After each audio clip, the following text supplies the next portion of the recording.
Hello friends, welcome to Marathi story diary official YouTube channel. आजच्या व्हिडिओमध्ये मी एक नवीन कथा मालिका सुरू करीत आहे। सदर कथा ही पूर्णपणे काल्पनिक असून याचा जीवित अथवा मृत व्यक्तीशी काहीही संबंध नाही। कथेतील पात्र आणि ठिकाणे फक्त कथेच्या गरजेसाठी घेतलेली आहेत आणि ही कथा फक्त मनोरंजनासाठी आहे याची कृपया नोंद घ्यावी। ही कथा आहे प्रेम करणाऱ्या एका नवविवाहित जोडप्याची। एक मोठा बंगला, डेकोरेशन, झगमगाट करणाऱ्या लाईट्स आणि सुंदर सुंदर फुलांनी सजवलेला खूपच आकर्षित दिसत होता। खूपच मोठा बंगला असल्यामुळे आजूबाजूचा एरिया पण मोठा होता, त्यामुळे बाजूला पण खूप लखलखीत लाइटिंग केली होती। घर लग्नघर असल्यामुळे पाहुणे मंडळींनी घर गजबजले होते। त्यात पार्किंग एरिया पण सगळ्यांच्या गाड्यांनी गजबजला होता, त्यामुळे बाहेर पार्किंग पॉइंट मध्ये पण लाइटिंग करून सजवला होता। त्यात नवरदेवाची गाडी तर सुंदर सुंदर फुलांनी सजवलेली कार रुबाबात उभी होती। घर मालकाचे लग्न असल्याने गेटवर वॉचमॅन काका खुशीत बसलेले होते, कारण त्यांच्या मालकाचे आज लग्न झाले आणि त्यामुळे त्यांना नवीन नवीन कपडे, खाऊ आणि जसं घरातील मंडळींना वागणूक मिळते तशीच त्यांना पण मिळाली होती। त्या आनंदात ते गेटवर पहारा देत बसले होते। लग्न तर झाले होते, त्यामुळे आलेली पाहुणे मंडळी पण जायला गेलेली। नववधूकडून आलेले तिचे पाहुणे पण गेले होते। आता राहिलेले ते नवविवाहित जोडपे। फुलांनी आणि रंगीबेरंगी कॅन्डल्सनी सजवलेल्या एका बेडरूममध्ये नववधू आपल्या पतिराजाची म्हणजेच आपल्या प्रियकराची वाट बघत बसली होती। झालेला नवरा हा तिचा प्रियकर असल्यामुळे कधी एकदा त्याच्या मिठीत शिरून विसावा घेतो असं तिला झालेलं, पण इकडे झालं उलटच। तिचा पतिराज मात्र बिअरची बॉटल घेऊन बसलेला होता। हातात कशाचे तरी रिपोर्ट्स होते, त्याकडे बघत बघत तो ती बॉटल हळूहळू रिकामी करत होता। अख्खी बॉटल पोटात गेल्यावर त्याचं समाधान झालं असावं। पडत पडत झपाझप पावलं टाकत तो नववधूच्या रूममध्ये शिरला। धाडकन दार उघडले आणि वाकडे तिकडे पाय टाकत पडत पडत तिच्या दिशेने येऊ लागला। नववधू त्याचा असा अवतार बघून बावरली। तिच्या हृदयात धडधड वाढत होती।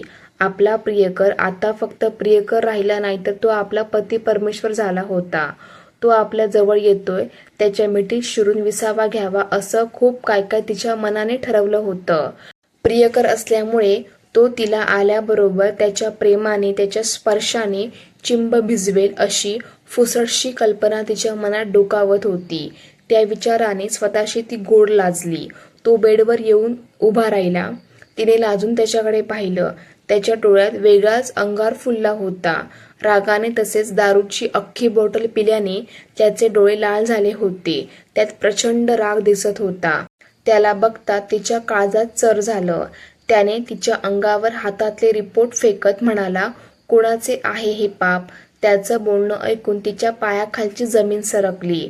डोळ्यात टचकन पाणी आले आणि सगळ्या स्वप्नांचा एका झटक्यात चुरा होतो तसं तिला झालं। ती गडबडीने उठून त्याच्या समोर उभी राहिली। तिला विश्वास बसत नव्हता। तिने जे काही ऐकलं ते बोलणारा तिचा प्रियकर आहे। हा तोच आहे ज्याने इतकं दिवस प्रेमाची स्वप्न दाखवली होती। ती भरलेल्या डोळ्यांनी आणि थरथरत्या ओठांनी त्याला म्हणाली, "प्रदीप असं का बोलतोय? याला पाप म्हणू नका। हे पाप नाही, हे तर आपल्या प्रेमाची निशाणी आहे." ते ऐकून त्याचा राग उफाळून उसळ्या मारायला लागला।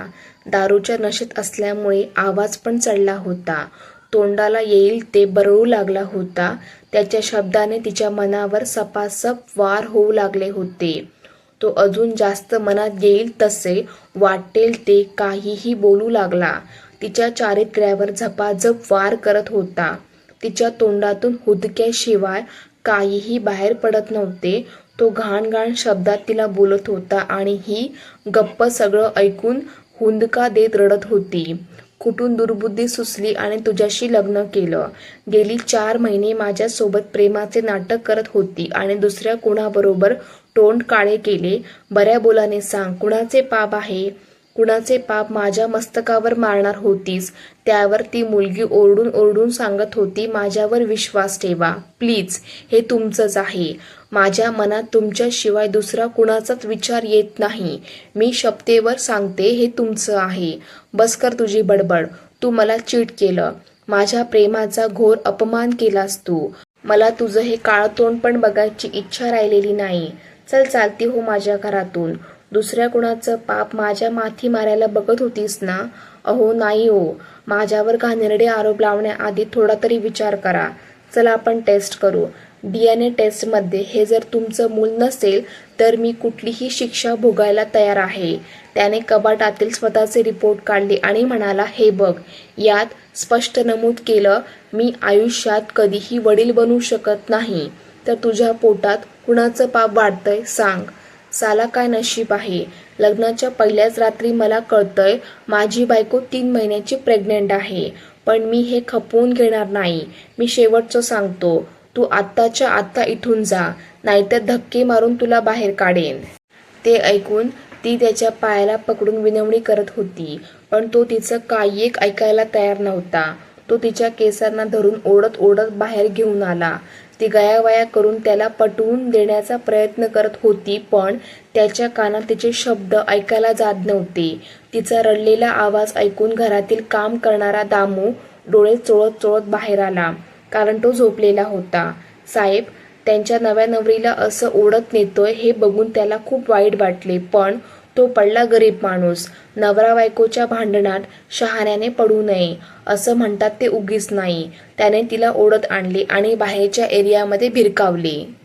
जोरात भिरकावल्यामुळे धक्क्यामुळे ती खाली जाऊन पडली, पण तिने भिंतीचा आधार घेतला आणि सावकाश उभी राहिली. त्याने तिच्या केसाला पीक देत म्हणाला, परत जर इथे दिसलीस तर जिवंत ठेवणार नाही. जा इथून निघून जा, जा. त्यावर ती हात जोडून म्हणाली, नका प्रदीप, मला असं घराबाहेर काढू नका. आता मी एकटी नाहीये, 2 जीवांची आहे मी. अशा वेळी मी कुठे जाऊ? कुठेही जा, पण तुझ्यासाठी या घरात जागा नाही, असं म्हणत तिला घराच्या बाहेर ढकललं. तेवढ्यात तिथे प्रदीपची काकी आली. तिने त्या प्राचीला पकडलं आणि तिला सावरायचं सोडून प्रदीपला अजून भडकावू लागली. प्रदीप असं ढकललंच तर मरून जाईल आणि उगाचच आपल्यावर येईल सगळं. मी या आधीच सांगितलं होतं, ही मुलगी तुमच्या लायक नाही. पण नाही ऐकलं माझं तुम्ही. काय काय नालायक कार्टे, काय करून घेतलंस हे? पण प्रदीप, आजच तुझं लग्न झालं, असं आजच नव्या नवरीला घरातून बाहेर काढलं तर लोक काय म्हणतील? आजची रात्र राहू दे, उद्या सकाळी तिला तिच्या घरी कायमचं सोडून ये, पण आता राहू दे. नाही, नको काकू, ही अवदसा या घरातून हाकलून दिलेली बरी आहे. आणि हो, तुझ्याशी माझं कुठलंही नातं नाही. आणि इकडे ते मंगळसूत्र. प्रदीपने तिच्या गळ्यातील मंगळसूत्र ओढून तोडून टाकले. तसंच त्याच्या काकीने संधी साधून तिच्या अंगावरील सगळे दागिने काढून घेतले आणि गेट बाहेर काढून गेट आतून बंद करून घेतले. त्या लग्नाच्या साडीत, हातात हिरव्या बांगड्या, मेहंदीच्या हाताने ती रस्त्यावर बसली होती. अश्रूंचा पूर वाहत होता. रात्रीचे 11 वाजले असावेत. ती रडत रडत रस्त्यावर चालत होती. तिला कुठं जायचं समजत नव्हतं. काही वेळापूर्वीच तिच्या भावानी आणि आईने मिळून तिची पाठवणी केली होती. त्यांनाही हे लग्न मान्य नव्हते, पण हिचाच हट्ट होता प्रदीप बरोबर लग्न करायचा. त्यांनीही खूप समजावले होते त्याच्याशी लग्न करू नको म्हणून. तो मुलगा चांगला नाहीये, पण तिच्या डोळ्यात त्याच्या प्रेमाची धुंदी चढली होती. रस्त्यावरून चालत चालत ती निघाली होती. डोळ्यात अश्रू आणि भूतकाळ आठवून रडू लागली. प्राची परब, वय वर्ष 25. तिच्या घरी आई, 2 भाऊ आणि ती एकुलती एक मुलगी असल्याने दोन्ही भावांची थोडी लाडकीच होती. तिचं सगळं शिक्षण औरंगाबादमध्ये झाले आणि पुढील शिक्षणासाठी सगळी मुले बाहेर जातात तशी ती पण बाहेरगावी म्हणजेच मुंबईला आली. मित्रमैत्रिणीबरोबर शिक्षण पूर्ण होताच प्रदीप कदम याच्या DK ग्रुप ऑफ इंडस्ट्रीमध्ये मुंबईला जॉबला लागली होती. ऑफिस पण जवळच होते, पेमेंट पण छान मिळत होते. त्यामुळे तिच्यासाठी सगळं काही व्यवस्थित होतं. ऑफिसच्या पहिल्या दिवसापासून तिच्याकडे एक जण नजर ठेवूनच होता, तो म्हणजे प्रदीप कदम. प्रदीप दिसायला अगदी हिरोपेक्षा कमी नव्हता. उंच, भरीव शरीरयष्टी आणि कुणालाही पागल करेल अशी पर्सनॅलिटी होती त्याची. ऑफिसमधल्या मुलींच्या हृदयावर राज्य करत होता, पण त्याने कुठल्याही मुलीकडे त्या नजरेने बघितलं नव्हतं. पण एका मुलीने त्याचं हृदय चोरलं होतं, ते म्हणजे प्राचीने. नितळ गोरा रंग, घारे डोळे आणि रेखीव ओठ, त्याकडेच तर बघून क्लीन बोल्ड झालेला. त्याला ती मनापासून आवडली होती, त्यामुळे तिला आपल्या आजूबाजूला ठेवत होता. तिच्या मैत्रिणी यावरून तिला चिडवत होत्या, पण ती हसून तसं काही नाही, तुमचं आपलं काहीतरीच असतं सांगून ती वेळ मारून न्यायची. तिलाही तो आवडला होता. तिने एक दोनदा त्याला तिच्याकडे बघताना पकडले होते, पण नजर होताच ती स्वतःची नजर वळवून त्याच्याकडे दुर्लक्ष करायची. पण तिला पण आता वाटायला लागलं की तिच्या मैत्रिणी सांगतात ते थोडंफार बरोबरच आहे. असेच दिवस जात होते. तो तिच्याकडे बघत बघतच दिवस मोजायचा. त्याने कधीच तिला कामाव्यतिरिक्त एका शब्दाने पण बोलला नव्हता. तो दुरूनच तिच्या हालचाली टिपायचा आणि गालातल्या गालात हसत असायचा. तो तिच्या प्रेमात पडला होता, पण तिला कसं विचारावं याचं त्याला टेन्शन आलं होतं. त्याच्या मित्राने त्याला प्रपोज कसं करायचं याचं 1-2 टिप्स पण दिल्या होत्या, पण त्याला तिच्या नकाराची भीती वाटत होती. तिचे बोलके डोळे त्याच्याबद्दल प्रेम व्यक्त करत होते. त्याने याबद्दल तिच्या मित्रमैत्रिणींना सांगितले होते. त्या मित्रमैत्रिणी पण त्याला आता सपोर्ट करू लागलेल्या. त्याला तिच्या आवडीनिवडीबद्दल बरेच काही सांगितले होते. त्यामुळे त्याला तिचा स्वभाव, तिचा येणारा राग, तिच्याबद्दल सगळं काही जवळजवळ समजलं होतं. तिचा बर्थडेचा दिवस आलेला. तिच्या बर्थडे निमित्त ऑफिसमध्ये एक छोटीशी पार्टी अरेंज केली होती आणि बर्थडेचे औचित्य साधून त्याने तिला आपल्या मनातील भावना व्यक्त करायचं असं ठरवलं होतं. ठरलेल्या दिवशी पार्टीला सुरुवात झाली. त्या दिवशी बर्थडे असल्यामुळे प्राची खूप सुंदर दिसत होती. का नाही दिसणार? बर्थडे गर्ल छान तयार होऊन आल्या होत्या. प्रदीपची नजर तिच्यावरून हटायला तयार नव्हती. त्याने मन घट्ट केलं आणि हातात गुलाबाचं फूल आणि डायमंड रिंग घेऊन तिच्या समोर हजर झाला. गुडघ्यावर बसून सगळ्यांसमोर तिला प्रपोज केलं. तिला तर एवढा मोठा आनंद झाला होता की आनंदाच्या भरात हार्ट अटॅक यायचा बाकी होता. तिच्या चेहऱ्यावर अफाट खुशी झळकत होती. तिने वेळ न दवडता त्याला घट्ट मिठी मारून होकार दिला. उपस्थित असलेल्यांनी टाळ्या वाजवून दोघांनाही चीअरअप केलं होतं. नंतर पूर्ण पार्टी झाली तेव्हा प्रदीपने बर्थडे गर्लला तिच्या घरी सोडलं. नवीनच प्रेम प्रकरण असल्याने दोघे पण खूपच उत्साहात होते. त्यात त्यांच्या खूपच गाठीभेटी होऊ लागल्या. दोघे पण सोबत बराच वेळ घालवायला लागले. दिवसभर ऑफिस, संध्याकाळी बाहेर एकत्र फिरणे, मूव्ही, हॉटेलिंग, शॉपिंग, सुट्टीच्या दिवशी बाहेर फिरायला जाणं यातच दिवस जाऊ लागले. या दिवसात तिला अनेक वेळा शरीर सुखाची मागणी पण केली होती, पण तिने त्याला आधीच सांगितले होते लग्नाआधी काहीही मिळणार नाही. तो चरफडत होकारार्थी मान हलवायचा, पण तिच्या इच्छेविरुद्ध तो काहीच करू शकत नव्हता. प्राची आता मोठी झालेली, त्यामुळे तिची आई तिच्या लग्नासाठी मागे लागलेली. तिने प्राचीसाठी मुलं पण बघायला सुरुवात केलेली. तसं तिने प्राचीला सांगितलेलं, पण इकडे प्राचीचा जीव तर प्रदीपमध्ये अडकला होता. त्यामुळे तिला आईला सांगणं भाग होतं. त्यासाठी ती गावी आली आणि एकमेकांबद्दल घरात सांगितलं, पण तिच्या घरून नकार आला. पण तिने काही जिद्द सोडली नाही. 2-3 दिवस आपल्या घरच्यांशी अबोला धरला. उपाशी पोटी राहिली ना आत्महत्या करेल अशी धमकीही दिली. त्यामुळे घरच्यांचा नाईलाज झाला आणि घरच्यांनी कंटाळून दोघांचं लग्न करायचं ठरवलं आणि प्राचीने ही खुश खबर प्रदीपला दिली. प्रदीपला ते ऐकून आभाळ ठेंगणं झालं. पण आता बारी होती प्रदीपची. त्याला त्याच्या घरात त्या दोघांबद्दल सांगायचं होतं, पण जेव्हा त्याने सांगितलं तेव्हा त्याच्या काकीने नकार दिला. पण प्रदीप समोर तिचं काय चालणार होतं? त्यामुळे नकाराचा होकार करायला प्रदीपला टाईम लागला नाही. लागले काही दिवसातच त्यांची एंगेजमेंट ठरवली होती. त्याची सगळी शॉपिंग दोघांनी मिळून केली. दोघेही आपल्या भावी आयुष्याचे स्वप्न मनाशी घेऊन हौशेने सगळं काही खरेदी करत होते. शॉपिंग करून घरी परतले तेव्हा दुपारचे 3 वाजले होते.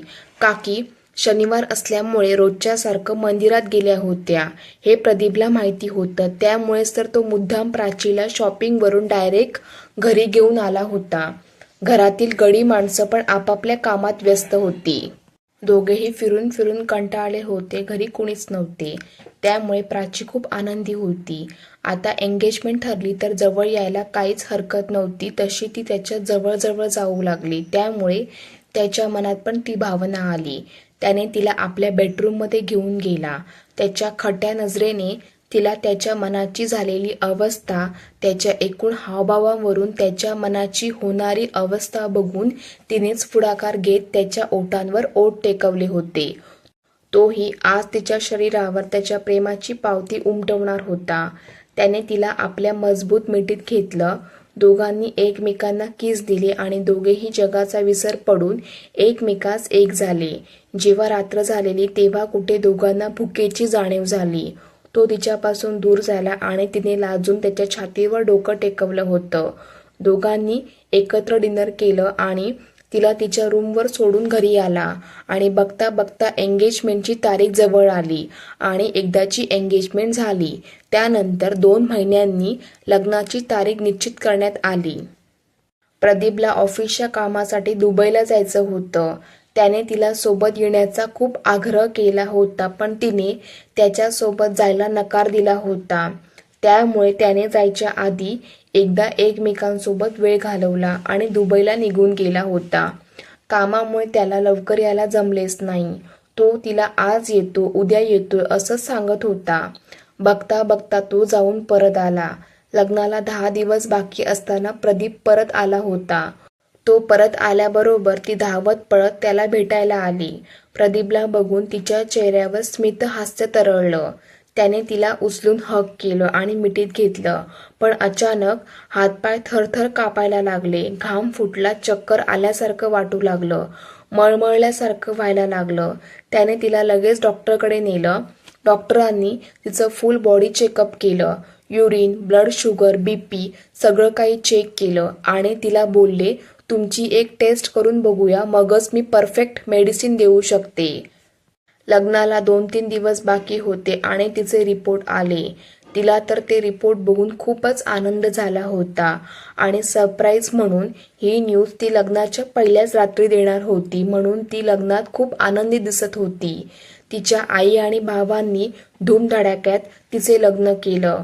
डोळ्यात खूप सारे स्वप्न घेऊन ती प्रदीप बरोबर घरी येणार होती, पण झालं उलटच.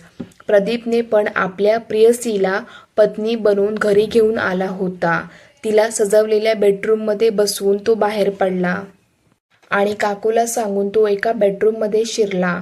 त्याच्या आईचे दागिने आणि घराची सगळी जबाबदारी तो तिच्या हातात देणार होता आणि आज तो स्वतःच्या आयुष्यातील एक घटना शेअर करणार होता, ज्यामुळे तो दुर्दैवाने कधीही वडील बनू शकणार नाही ही वस्तुस्थिती तिला मन घट्ट करून सांगणार होता. तेव्हाच त्याच्याकडून तिची बॅग खाली कोसळली आणि त्यामध्ये असणाऱ्या रिपोर्ट्सचे पेपर बाहेर पडले. त्याने सहज त्यात बघितले आणि त्याच्या पायाखालची जमीनच सरकली होती. रागाने लाल बुंद झाला होता. त्याला प्राचीचा भयंकर राग आला होता आणि तो मटकन खाली बसला होता.